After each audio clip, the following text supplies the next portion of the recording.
Walang patid pa rin ang bombahan at barilan ng Israel at grupong Hamas sa Gaza. Hindi pa rin kasi nila masabi kung kailan magsisimula ang napagkasundoang ceasefire ng dalawang panig. Nasa frontline ng balitang yan si Brian Basa.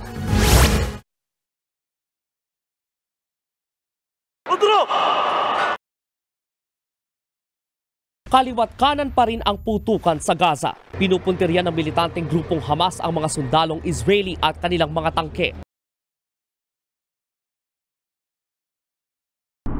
Sa ospital na ito sa Gaza, pinasok na ng Israeli forces ang tunnel kung saan pinaniniwala ang itinago ng Hamas ang kanilang mga bihag. Pero ang tumambad lang sa kanila, ilang kwartong mesa lang ang laman. Hanggang ngayon, wala pa ring impormasyon kung saan dinala ng Hamas ang mga bihag.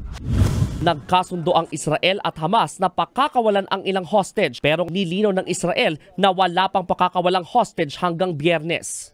Bukod dyan, hindi pa rin tiyak kung kailan nga ba magsisimula ang napagkasundo ang 4 na araw na tigil putukan. Para sana yan bigyang daan ang pagpasok ng humanitarian convoy sa Gaza dahil kulang na ang supply ng pagkain at tubig doon sa mga residente.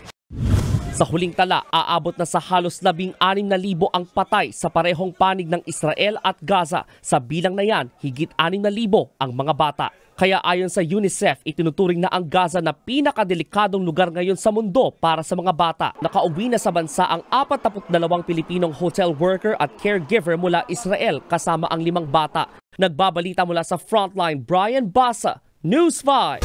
Mga kapatid, Jess De Los Santos po, huwag magpahuli sa mga umaaksyong balita at napapanahong issue sa bansa.